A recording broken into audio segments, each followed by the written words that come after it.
The biggest lessons I've learned in my life are here. Through different topics, I'm going to inspire and motivate you to reach your success and your dreams. I'm so grateful that you're here on Journey to Success. So let's enjoy my next episode together.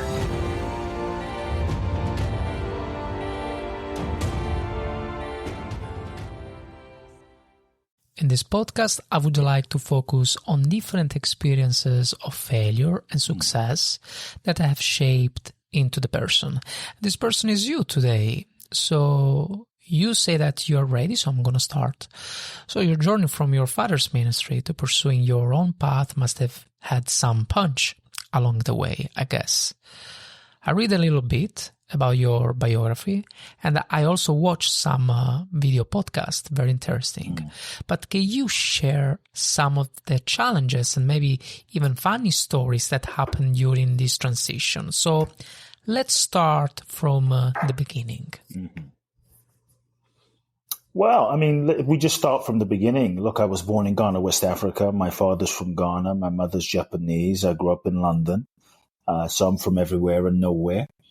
For me, as a young boy, I was a very empathetic kid. So I felt people's pain very deeply. And there was always a part of me that wanted to make a difference in people's lives in some way.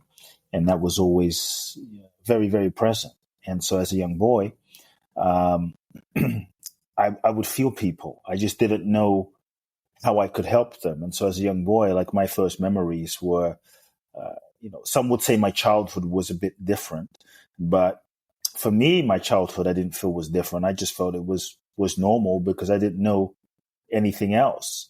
And so I remember being lost in the crowd in Ghana, West Africa, and seeing a crippled woman crawling on the floor. She picks up the gravel, the sand that this man walks on, wipes it on her face and stands up.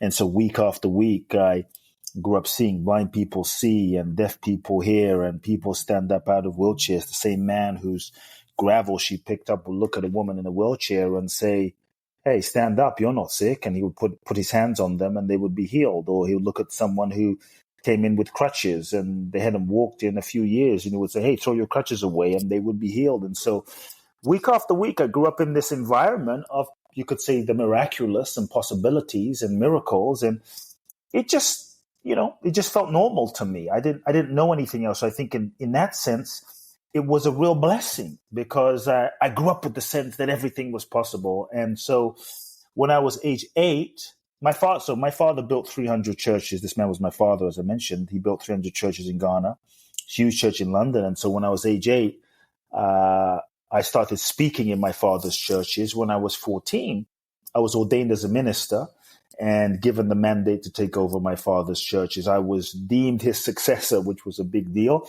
Everyone was happy but me. And so I just had this strange sense that this was not my path, even though my life was basically carved out, set out for me. This was not my path. This was not my life. This was not my soul's destiny. And so as a young boy, it was challenging. I was too afraid to speak my truth. I think like many of us, I allowed fear to hijack my voice. My fear was if I speak my truth, then I'm going to be abandoned, then I'm going to be outcast, then I'm going to be alone. If I speak my truth, I'll lose my father's love. So I said nothing. And for 4 years, I went through this deep inner turmoil of questioning and this deep inner turmoil of trying to make myself become who I thought I needed to become in order to get his love and validation and approval. So when I turned 18, finally, I reached the point where I had to make a decision. And I looked into my future and I saw that I could take over my father's organization and be the guy. But if I didn't have myself, if I didn't have my truth, if I didn't have my integrity, if I didn't have my own sanity, then what kind of success is this? And I knew what I had to do. I saw that you can't be truly fulfilled and happy being someone that you're not. You can't be truly fulfilled and happy living someone else's life. And if I lie to myself now, I'm going to have to lie to myself for the rest of my life to get his love and validation. And so I I also felt a calling in my soul. Something in my soul pulling me to come to America, something in my soul calling me to come to Los Angeles. Specifically, I thought it's so strong, calling me to come to LA, because as a young boy, I would sneak into my father's office and he had thousands of books on his bookshelf. And I began reading many of the spiritual self-help books. Many of the modern day self-help authors lived in Southern California, San Diego, Orange County, Los Angeles, specifically Wayne Dyer, Deepak Chopra, Marianne Williamson, Louise Hay. So I wanted to come and find these people. And sometimes what your soul guides you to do doesn't always make sense to your mind. What your soul guides you to do isn't always convenient or comfortable, but I believe that when you follow your soul, you'll always end up in the right place at the right time with the right people doing the right thing, even though the path that you take may not be the one that makes the most sense. And so I decided to follow my soul. And that's when I knew that I had to let go of everything and renounce everything. And that's when I had that conversation with my father, which was very difficult. I can't say it was fun. I can't say it was enjoyable. I was terrified, but I told him I wasn't taking over. And we didn't speak for about 2 years, which was very painful. And I left. I left behind what I knew. I left behind who I was. And long story short, ended up coming to the US, coming to America with 2 suitcases, $800 in my pocket, maybe $1,000 at most in my pocket, and a dream. And that's what brought me to America, and came and found many of the mentors, many of the teachers I'd read about, studied with some of them, learned from some of them, and then a few years later traveled and walked the Camino in northern Spain, following the footsteps of many great ones like St. Francis of Assisi, Dante, Chaucer, in search of answers, and ended up in India. And it was my time in India that really, I would say, cracked me open to another level of understanding who I am and my purpose in life. And I came back to America and I began working with people 20 years ago, and things evolved and grew and expanded from there. So that's the short version. Now I've written 2 books, and it's a bit of my journey. It hasn't been easy in many ways. Sometimes people think that when you find your purpose, everything ends up unfolding easily. But I think sometimes when you find your purpose, that's when the real challenges begin.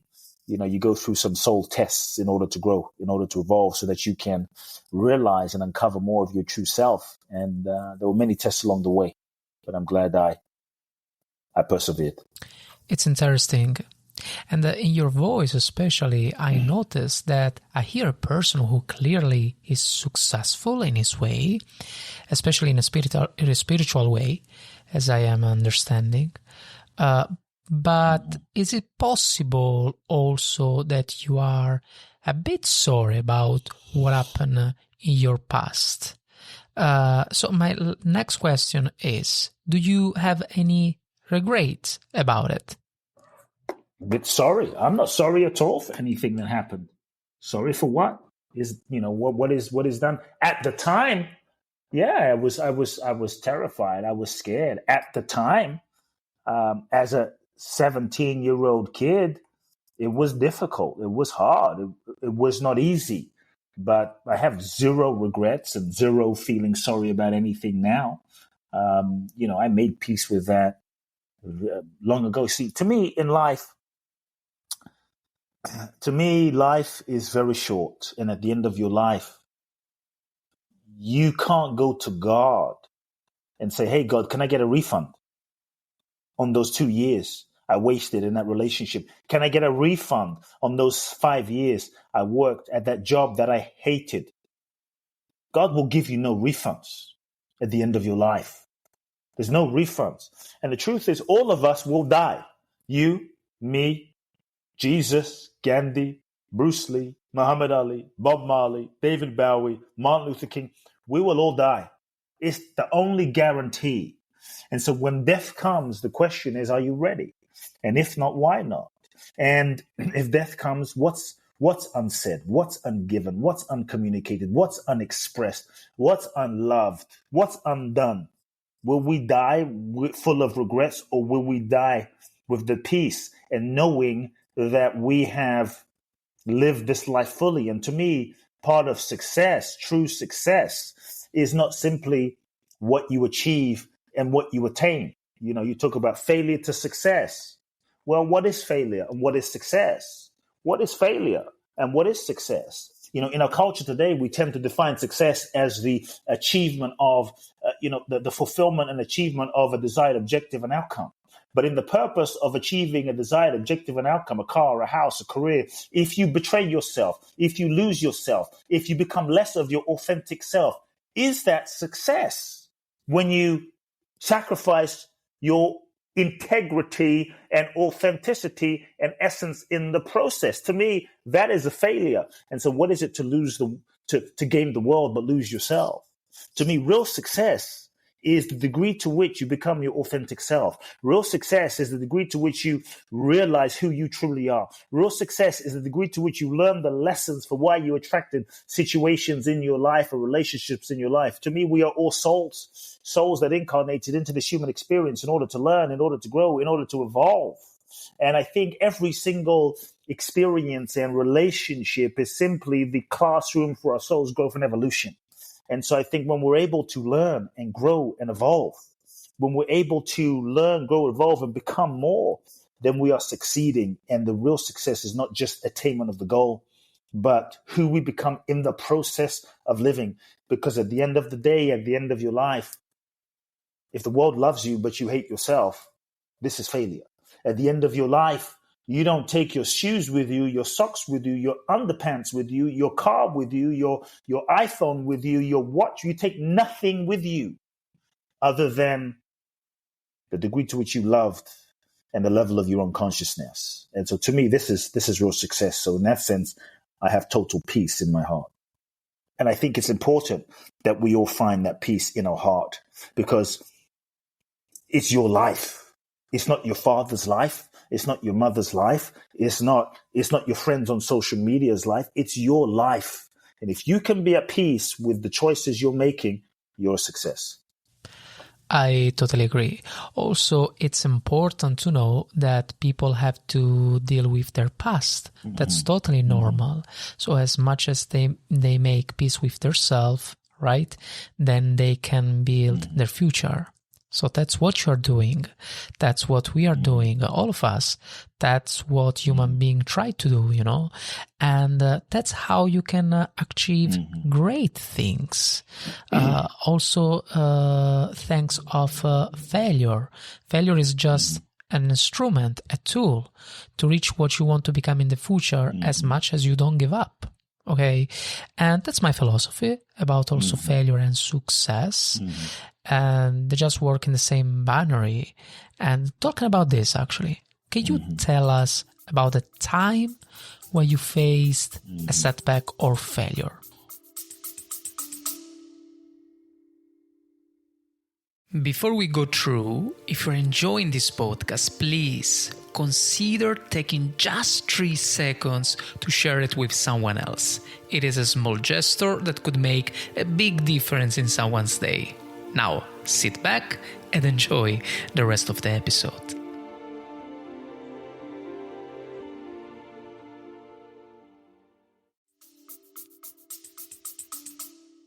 Yeah, I think there's been many. I don't think there's just one. I think life, success is not a straight line. Success is a process of constantly moving forward and adjusting, moving forward and course correcting. So I don't even hold failure as a reality. I just hold life as constantly giving you feedback, and you get to course correct, and you get to adjust, you get to learn, you get to evolve. And to me, what we often deem as failure, when we don't manifest what we set out to manifest, when we don't achieve what we set out to manifest, there's usually a few reasons as to why we don't achieve our goals. We might call that failure, but to me, it's feedback. Number one, the goal that you have set out to achieve is actually not the authentic goal that is in alignment with your soul's integrity. In other words, what you think you're seeking and what you think you're trying to achieve is not really authentic and true. Maybe it's based on what your parents said or what you saw on social media or what someone, society, education system, religion, school, university, people, friends brainwash you into believing. And so when you're pursuing an inauthentic goal, then often life gives you feedback and shows you that may not be aligned. And so rather than forcing, we have to step back and reevaluate what's true, what's authentic, what's real. Number two, sometimes we don't achieve the goal we set out to because it's just not time yet. Everything has a season. Everything has a cycle. Sometimes we're not quite ready yet based on the time. Sometimes the other person's not ready. Sometimes the collective consciousness isn't ready. So we have to learn how to work in harmony with the seasons of life, divine timing, and cultivate patience. Number three, sometimes we have not learned the lessons that we need to learn where we are with who we're with. If we're souls and life is a school, then everything is really a curriculum, an opportunity to learn, grow, and evolve. And so inherent in everything is also the opportunity for growth and evolution, and a gift that comes wrapped often in challenges and a lesson. So when things don't manifest, sometimes we just have not learned what we need to learn where we are and with who we're with. Rather than forcing, we need to step back and ask ourselves, what's the lesson that my soul is seeking to learn? What's the lesson that I'm needing to learn in this moment? Why have I attracted this situation and experience? And so those are a few reasons I think sometimes we don't achieve an outcome and sometimes we fail. And so in my life, there have been many, many, many, many moments, to be honest, that I didn't achieve what I thought. I'll give you an example. One of the first experiences when I came to the US, after being in the US for about 2 years, I decided I wanted to have a TV show, kind of like Oprah Winfrey, Montel Williams, Ricky Lake. I wanted to be a TV host and bring spirituality and self-help to the mainstream. So I began pitching the show. I began meeting and pitching, and I went and knocked on doors of agents and producers, and I was rejected. I was rejected so many times, man. It was crazy, the amount of rejection I faced, and I was laughed at. I was ridiculed. People teased me. I was kicked out of offices of top production companies, and it was very challenging. And I remember I got to the point where I finally met these managers. Like, these managers represented Michael Jackson, Mariah Carey, Leonardo DiCaprio, Backstreet Boys, Martin Lawrence, Jennifer Lopez. I mean, Dolly Parton, some big time people, Barbra Streisand. And I thought, wow, if I could get in with these managers, maybe I stand a chance. So I wrote a letter. They decided to meet with me, which was a miracle in and of itself. When I met with them, I gave them my pitch. I'm 21 years old. I gave them my pitch with all of my passion. They looked at each other, the two partners, and they said, "We believe you, and we're going to make you a star. We're going to take you to Fox. We're going to take you to. We're going to make a talk show with you, and you're going to be huge. Come back tomorrow. Here's the management contract. We're going to begin working." And much to my amazement, I went home that night and I meditated. In my meditation, I sat and I listened, and my gut, my intuition told me this is the wrong path. Told me, do not sign this contract. I was mad. I was angry, but I knew that whenever I don't follow my intuition, whenever I don't follow my gut, things do not turn out well. Whenever I follow this intuitive guidance, things tend to align. So I was a bit upset, but I decided I'm going to follow my intuition. I told these guys I'm not going to sign this contract and follow the path. They were upset. They were angry. They couldn't believe it. Nobody could believe I was turning down this opportunity. And I said no. And I went into a bit of a depression because my ego wanted to sign. My soul was guiding me in a different direction. That's when I threw my hands up to the universe and I said, okay, God, I don't know what I'm supposed to do with my life, but I want some answers because now I feel like a failure. I've been pursuing a goal. I have an opportunity. I'm guided no, and I don't understand. And so that's when I decided I'd walk the Camino and I'd go to India. That's when I decided. And so in the moment, I felt like a failure. In the moment, I felt so upset. But through that moment, it took me on a journey of healing. It took me on a journey of transformation. It took me a journey of spiritual seeking. It took me in a direction that I would not have gone otherwise, probably was not ready for, if I'm honest. And, sometimes not achieving your goals and outcomes is grace, is a blessing from the universe, but you're not able to see it in this moment right now. You may not understand it. And there's many things that we don't understand in this particular moment, because from the level of the ego with which we perceive life is very limited. And when we look at life a certain way from a very limited lens, what looks like success may not be success. And so sometimes not achieving your goal is a blessing that you're not able to understand right now. But looking back throughout the years, you're able to understand and see the blessing, because by not going down this path of a talk show, I went on a healing journey. I went on a spiritual journey. I went on an inner journey. I transformed. I healed. I elevated. I awakened. I found myself. And it was because I found myself that I was able to, over the last 12 years, 15 years, do the work that I have done to transform lives. And it's been a blessing to be on this path and write 2 best-selling books and have, hundreds of thousands of people read these books. And so probably had I gone down this path of a talk show, I probably would not have gone as deeply into my own spiritual growth and awakening. And so sometimes I tell people now, we have to learn to thank God and the universe, not just for the goals that we achieve, but we often have to learn to thank God for the prayers that were not answered. We're just not able to see them right now. So I tell people, when goals don't manifest, when you think you're a failure, when things don't go according to plan, we have a tendency to judge ourselves. We have a tendency to collapse. We have a tendency to get upset. We have a tendency to give up. Don't. Instead, step back and get curious. Get curious and ask yourself, wow, what more amazing thing could be happening? Because I believe that the universe is always working for your highest good, even if you can't see it right now. And step back and get curious. What more amazing thing could be happening? What bigger blessing could the universe seeking to be unfolding? What more magnificent thing? Because the ego isn't able to see it. So rather than make up a judgment or a meaning, step back, be open, be available to allowing life to showing you. Sometimes life won't show you the reason why things aren't manifesting in the moment or instantly. Sometimes it will take days, weeks, months, or years. And so when I look back now, I'm grateful that things didn't go according to plan. Wow. I mean, in what ways does God show you the right path to follow? I mean, that was a significant opportunity, isn't it? Yes. And I also understand that.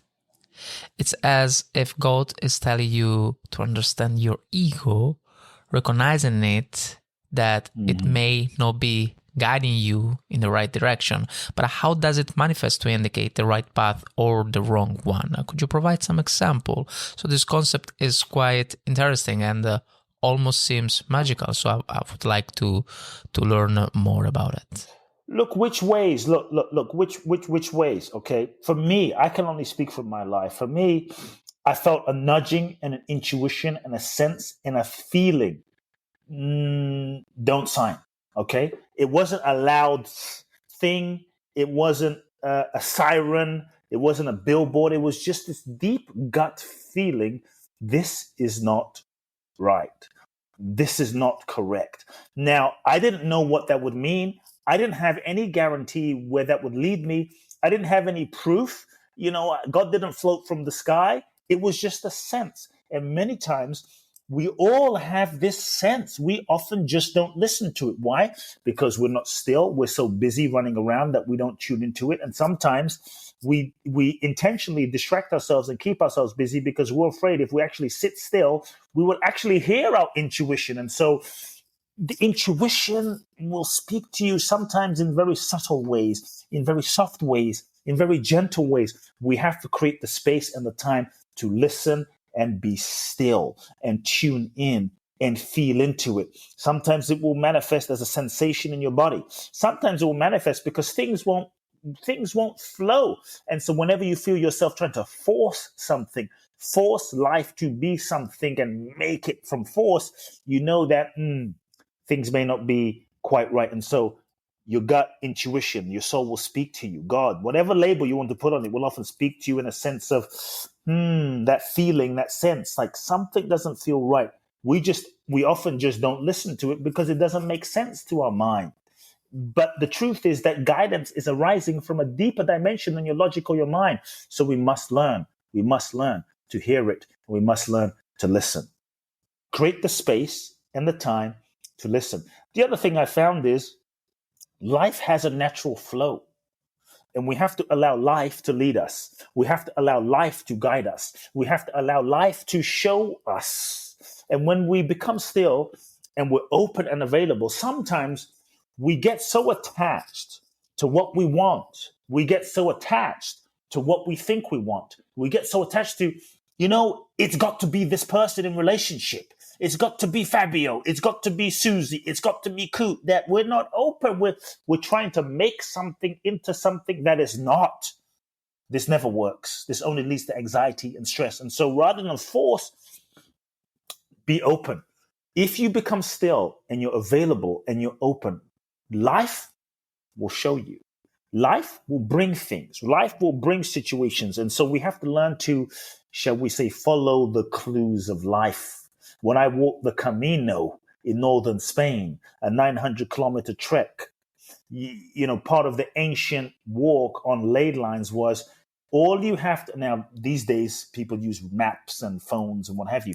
But the real way is you can only follow yellow arrows, and yellow arrows are pointed on different trees. And we have to look for the yellow arrows and follow those yellow arrows, because those yellow arrows will guide you. To me, life will give you clues along the way if you're paying attention. So the other thing is we have to learn to pay attention. In many ways, we are not paying attention. We're distracted. We're so attached to what we want. We're not open. We're not available. And we're also not paying attention by not being present. So I think if we can be present and pay attention, you will see that life provides an arrow or a clue or a person to show you. But many times we don't listen. We're like, no, I want this. Fair enough. But, you and I are not more intelligent than life. Life has been around millions of years. Yeah, of course. I totally understand. I'm completely focused when you speak, first of all. That's why I make an effort not to interrupt you, as listening to you is truly delightful. I'm also realizing something now, something I came across in your biography. You used to discuss living without stigma, using phrases like deliberate experience and free fall. When you share stories, you approach life without stigma.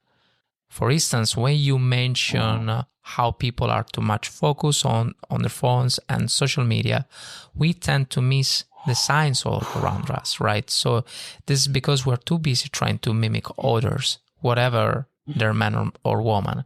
So it's remarkable how you teach people to be real, how to have a genuine, unique identity. And you reveal everything in this conversation about a life without stigma. It's truly beautiful. And speaking of that, can you recall a moment during one of these immersions, as I read about, that took an unexpected turn? So how did you handle it when you had one of these adventures without stigma experiences? I'm not sure if you have a different question, because there's so many stories that I write about in my book. Honestly, this is how I live my life. This is how I live my life.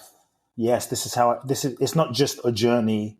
It's not just in an event or a seminar, or when I do my event in Bali. I do an event twice a year in Bali. It's not just when I do my event in Bali, but this is how I live. And I'm interested to inspire people to live this way. And this is why, I wrote the book, The Magic of Surrender. It's really about inspiring people to live surrender, not just in a seminar or on an ayahuasca journey or on some 2-day vacation, but life is the process. Life is the art. Life is the ceremony. Life is the trip. Life is the journey. Life is the play. Life is the celebration. Life is the World Cup. I mean, what would it be like to live that way? And so for me, this is the essence of surrender. And this is why I'm passionate about surrender, because I believe that surrender is the key. Surrender is the most powerful thing that you can do. Surrender is the real secret to what you're saying. Surrender is the real secret to manifestation. Surrender is the real password to freedom. But the challenge is, in our culture today, we have so much stigma about surrender, this misconception about surrender, this idea that if you surrender, it's weak. If you surrender, you're giving up. If you surrender, you're waving the white flag. If you surrender, you won't manifest your goals, dreams, and desires. If you surrender, you're going to get left behind. If you surrender, you might be hurt, abandoned, abused, become a doormat. If you surrender, you won't manifest your goals, dreams, and desires. So we often don't surrender. We don't trust the flow. We don't trust the universe. We don't trust the divine. We don't trust our souls. We only trust what we can touch, taste, hear, smell, see, and control. And we get addicted to trying to control everything because we think if we can control everything, then we're going to be safe. And it's an illusion. And so for me, surrender is the most powerful thing that we can do. If we really understood the essence of true surrender, my whole thing is, and how I've lived is, what if you didn't get less, but you got more? And so surrender and how I live is about letting go of control. Surrender is about letting go of the illusion of control. We think we're in control, but we're really not in control. If everyone, you talk about, give some examples. Well, this is an example that every single person listening, almost, I think, will understand. Because I don't like to give sort of woo-woo examples that are so out there that we can't relate to. If everyone listening, if you imagine your most beautiful sexual experience, your most beautiful, it doesn't have to be the most beautiful, right? But it can be one that you remember. The most beautiful. I already asked you, Fabio, to imagine a love-making sexual experience with your lover. Yeah, well, that's so beautiful. That was beautiful. That you, wow, where you think about your, oh, wow, yeah, that I enjoyed that. That was, so if you imagine, so for me, you don't have to be spiritual. You don't have to be into spirituality or yoga or liberation or just as a human being. Most of us, we've had sex. It's a beautiful thing. We enjoy it. We love it. We think about it. And so if you imagine a beautiful sexual experience you had with your lover, your husband, your wife, your spouse, whoever. If you think about what made this experience pleasurable? Why was it so blissful? Why was it so ecstatic? Why do we crave it so much? Was it because you came to the lovemaking experience with a 700-page business plan, an iPad of a plan? Okay, you sat down with your lovemaking, spouse, partner, and said, okay, honey, we're going to make love for exactly 44 minutes. And you're going to do this, minute 1, minute 2, I'm going to do that. Minute 3, you're going to move this way. You're going to turn this way. You're going to kiss me for 12 seconds and I'm going to do this. And did you have the entire experience scripted like a plan, like a playbook in your journal? No. You showed up and you looked at your lover and you allowed the energy to guide you. You didn't know what was going to happen. And in that kissing and lovemaking, you let go of control. You didn't know what was going to happen the next moment. You weren't sure what was going to unfold, but you were following the energy and you followed the flow. And maybe some things happened that were a surprise. And it was so blissful because you let go of yourself. To me, this is surrender. Surrender is blissful. Surrender is ecstatic. What if we lived that way? And so surrender is a letting go of control. Surrender is when you stop trying to force life to fit your idea of how you think it should be and who you think you should be so that you can be available and open. And so for me, this is how I endeavor to live my life. Does it mean that we don't plan? Does it mean that I don't plan? No, but there's a difference.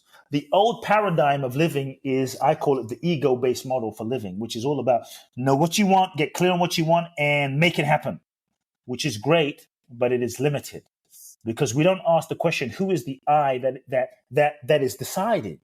Because you might manifest what you thought you wanted in moments, only to realize that what you thought you wanted was just what you thought you wanted based on who you thought you were. And if you're not in touch with who you truly are, your unconditioned nature, pure beingness, then often the dream that you dream is going to be limited by the level of your conditioning and your ego mind. So the question I invite you to ask, that I have asked and lived in my life and proven, is, the question is, what is it that life is seeking to express through me?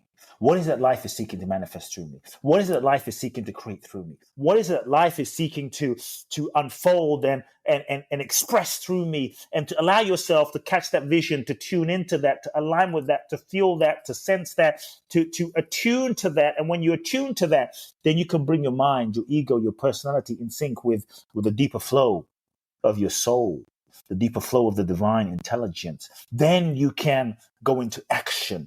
Then you move into action, but you're now in flow with life. And when you're in flow with life, that's when the magic happens. Then you can give 100%. Then you can work hard, but now you're not attached to the outcome, but you're in flow with what is truly authentic. And that's the key. If you look at the great ones, Jesus, Buddha, Gandhi, Mother Teresa, at some point they surrendered themselves. And in that surrender, they tapped into another dimension of life and potential, and life manifested through them in ways that they could not have imagined. And so for me, honestly, my whole life has been that. When I left Fabio, when I left my father, look, my father had 300 churches in Ghana, West Africa, and I left everything, as I mentioned. When I left everything, I didn't know how the hell I was going to make it. I had no money. I had no support from my father. The only person that supported me, didn't think I was crazy, was my mother. It was very difficult. And I said a prayer one day. I said, universe, God, I need your help. I'm following my soul. You want a story? Here's a story. I'm following my soul. I don't know what I'm doing, but I'm just following this guidance. I'm 17 years old and I'm taking this risk. I'm not going to university. I'm leaving everything I know behind. Give me some help. Give me some support. A week later, someone hands me a magazine called The Economist. I look in I'm following the clues. I'm feeling the chill in my body. A week later, I look in the back of this magazine. It says the American government is giving away 55,000 green cards in the green card lottery.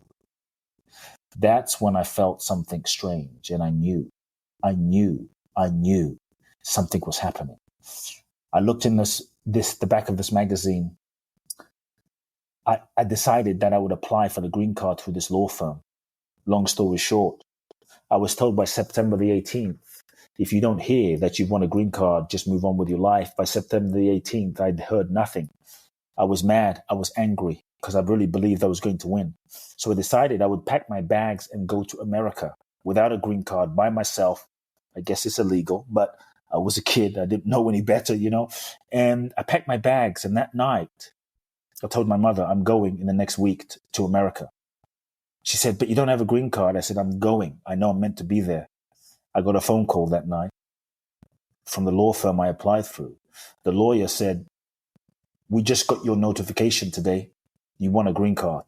And I was jumping for joy. Man. I was so excited, celebrating with my mother. And I heard this small voice again say, why do you seem so surprised? You knew you were going to win. Did you not trust? Did you lose faith? You knew. There is a part of us that knows everything, because at the deepest level, we are connected to everything. We have to trust that. We trust Siri, Fabio. We trust Siri on our phone. Google Maps more than we trust our soul, more than we trust the infinite, more than we trust the divine. Siri says turn left, we turn left. Siri says turn right, we turn right. But when your soul says, write that book, launch that business, we question who? Me? I don't know. Do I have the education? Will it work? Will it work out? What if it doesn't work out? And we question. So I think we have to realize that there is a power inside of us. There is an intelligence inside of us. There is a knowing inside of us. And we must start to trust this now more than ever. And that's when the real magic begins to happen. And so I want a green card, 2 suitcases, $800. Came to America, knew nobody in the country, landed in Los Angeles, landed in Venice Beach 20-some years ago as an 18-year-old kid, following my soul. I know this stuff works. I can give you story after story after story if you want. I can keep giving you stories if you want, but I know this stuff works. And so when I say surrender is the most powerful thing that you can do, when I say that surrender is the password to freedom, the secret to manifestation, I've proven it in my life. over and over and over again. Well, that's very profound. And actually, there is a question that might not be considered appropriate, but I really want to ask it. Many people pray. In fact, most of us do, right? So why don't they all experience the same kind of magic? I pray, we pray, as you are, it seems. But evidently we're doing something wrong. So what are the mistakes we're making? Maybe it's about, I don't know, I want this, I want that, with ego, or I don't know. But as I said, evidently we're doing something wrong here. Okay. Very good question. Very good question. So let me break it down. Okay. Many times we pray, but we're praying from our ego. You understand? The ego is conditioned. The ego, who we think we are, is conditioned from childhood. I was fat, I wasn't enough, I didn't look good, so I want to be famous. Dad didn't love me, so if I can make $2 trillion, then he's going to love me. And so many times our goals, dreams, wants, and desires are projections of unmet needs from childhood. So now we pray about these things that we think we want, that we think is going to make us happy, but it's not what we really want. It's just what we think we want based on who we think we are. So God, please, can you help me? Can you help me win an Oscar? God, can you help me achieve 1, 2, 3?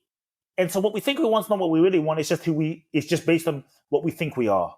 So when your prayer is arising and your requests are arising from ego, then your prayers are not going to be aligned. They're not going to be in sync with your soul. And so when they're not in sync with your soul's highest intention, likely they will not manifest. Because maybe you want maybe I'm praying because I see Fabio. I'm praying because Fabio has a Lamborghini. I want that Lamborghini, but maybe that's not really what I truly need. Maybe that's not my highest desire. That's not what I have come to truly experience and learn and is in alignment with my soul's highest intention in this human experience, right? And so oftentimes our prayer is from the ego. There's 3 levels of prayer. Level 1 is pleading. Please, God, to some sort of God figure outside of yourself, like a ATM vending machine, Santa Claus in the sky. Please, God, can you give me the parking spot? Please, God, can you make my dreams happen? Please, God. So now you're in a state of separation from that which you are, from your own essence. Second level of prayer is, you could say, we praise. Thank you, God. It's gratitude. Thank you for, we're in gratitude is the next level, but it's still a level of separation. I think that the real level of prayer is the third level, which is presence. To be still and be in the presence. To be still and know. There's a quote in the Bible. I'm not a Bible scholar, so forgive me, but it goes something like, be still and know that I am God. End of story. Boom. If you're able to be still and know who and what you are, be still and know that what you are is that which is the essence of the divine. That what you are is not separate from life, and it's not separate from that which you want, and it's not separate from the universe and the divine. You are one with that. And when you can sit and be at one, in one, then there is no separation between that and that which is your highest good. So when you can sit and be still and be in the presence, that's when we open ourselves to receiving. That's when we open ourselves to the flow and the magic of life revealing itself to us, rather than us telling God. We pray like, God, please give me this kind of person in relationship. God, please manifest this kind of partner. Do you think God, the infinite intelligence of life that has been around for billions of years, you and I, Fabio, we've been around 30, 40, 50, 60, maybe those listening in, maybe someone's 80 years old. Do you think this intelligence of life that we happen to call God, that has been around for billions of years, it doesn't know what we need? it doesn't know what is highest for us. Like this source energy that is birthing the stars is functioning trillions and trillions and trillions of cells in your body, is functioning and breathing simultaneously 8 billion people, the cockroaches, the insects, the cats, the dogs, the stars, the fleas, the birds, the all element of creation. It is the source of life that has been around from the beginning of time. It doesn't know what you need in your life. We put limitations on the divine. So many of us, we're trying to tell God what God should give us, and we think God doesn't know. God, this intelligence that we are a part of, doesn't know. Of course, we have to bring ourselves in tune, in sync with the deepest intelligence of life so that we can sense and feel what that highest impulse is. So for me, the highest prayer is not, please God, give me, blah, blah, blah.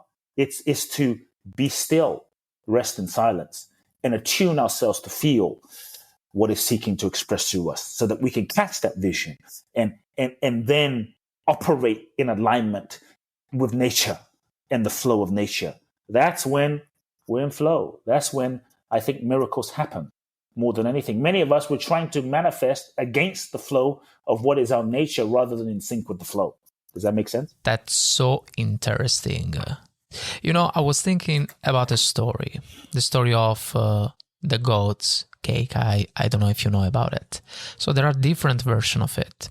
So basically there is this man who asked God, I really want the best cake ever.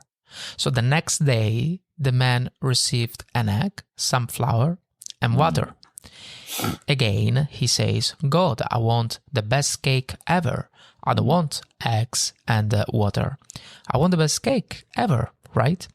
But the following day, he received the same quantity of eggs, water, and flour. Eventually, the man passed away and asked God, why did not you give me the cake I wished for all these years?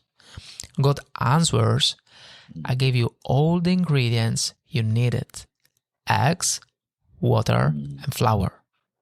So you had to make the best cake on your own. So God provides us with the tools, right? The right tools. But we also need to recognize these tools and the signs around us. That's what I believe too, With these tools, we can create the best version of ourselves. I find it to be a very beautiful story. It's stuck in my mind. As I mentioned, there are different versions of it, but this is my favorite one. Well, it's been 50 minutes already. So I have just a couple of more questions for you. If you were having a casual chat with our listeners over coffee, what advice or words of wisdom would you share with those who are on their own journey to success? Of course, in our unique way, since we know there are different perspectives on how to approach failure and success. Good. Your question's a bit broad, and so I can go in 700 directions. And so what is it exactly you're asking? Okay, let me rephrase it. My question is, if a person wants to achieve something very important in their life, what should they do? Just in a few words, in a simple way. Is it enough to just pray and have faith, or is there more to it? No, I think it's connected to what I've said, which is, I would say, surrender. Truly. Surrender. Surrender is the password to freedom. Surrender. Step one, say yes to it. Many times we want to achieve something, but we have one foot in and one foot out. We're not fully surrendered to it. We've been called to write that book. We've been called to express that thing. We've been called to achieve this important thing, but we're still afraid that, oh my God, I'm not sure. So we haven't fully said, okay, yes. Step one, you've got to say yes fully. A full open-hearted yes. That's part of surrender. And then, yes, number one, and that's the foundation. Surrender fully, commit fully, and then, yes, then you can maybe make a plan and move and start taking one step in the direction to the fulfillment of that goal and that vision. And I would say, look, I'll give you a quick map to manifestation. Number one, thoughts plus feelings plus words plus purpose. Thoughts, the thoughts you think, the feelings and emotions, feeling it as already done, feeling the positivity, feeling the completion of your goal and dream and vision. So your thoughts, speaking positively about what you want to manifest. Your feelings, feeling it as already done. Thoughts, feelings, words, the words that you speak, congruent with your thoughts, your feelings. Connected to a purpose, understanding the purpose. So it's not just about, let me just make a ton of money. That's great. But when it's connected to a purpose, often when you're connected to a purpose and understand why you are doing this thing, why you are following and pursuing this goal and this vision, when you know your why, when the going gets tough, you will have the motivation to keep moving. So thoughts, feelings, words connected to purpose. Then what's important is you clarify the correct vehicle as in, the format, the methodology with which you're going to express this purpose, right? Because sometimes you have a great vision, but the vehicle is wrong.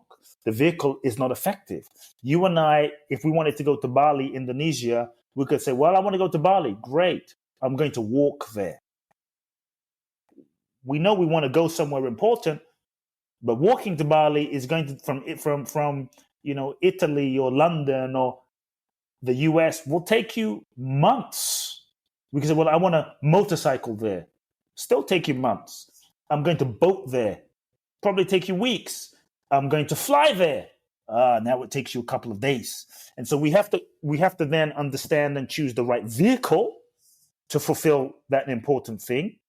And then it's important to have a strategy, because you can have the right vehicle, like, okay, I want to go from London to Bali, but I'm going to fly towards Iceland. Wrong direction, wrong strategy. So we have to have the right strategy. And you can you can plan the right strategy by having the right mentors, the right coaches, the right guidance, but also surrounding yourself with the right people. So that's a bit of a map of manifestation if you really want to make your dreams happen. Wow, I think we can truly close like that. Is there anything else would you like to say or share? Very beautiful interview. I love it. Yeah, no, I would just love to let people know how they can get in touch with me.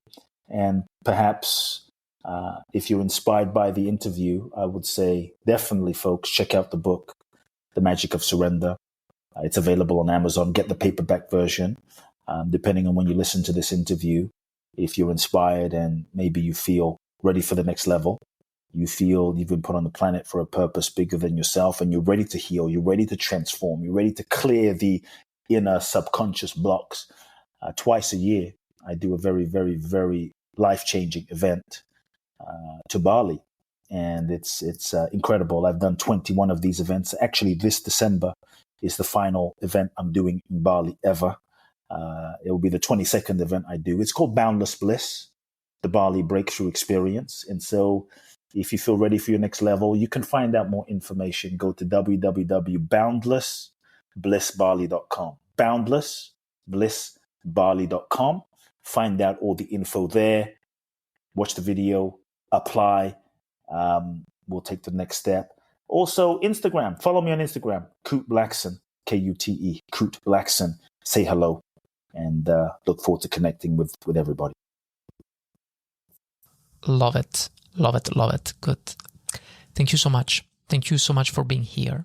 I enjoyed, and I'm sure also our community enjoyed a lot regarding this inspiring episode of the Fabio podcast with this incredible guest, Kute Blackson. And of course, just something I'm going to add, don't forget to go to his general website to take more information about it. So kuteblackson.com. Thanks for being here. And remember, your story is still being written. Thank you. here we are. Congratulations, you just finished my entire episode. So, the only thing I ask is to take a moment to give Journey to Success a rating. By the way, thank you so much for being here on Journey to Success. I'm very grateful. Thank you and see you next time.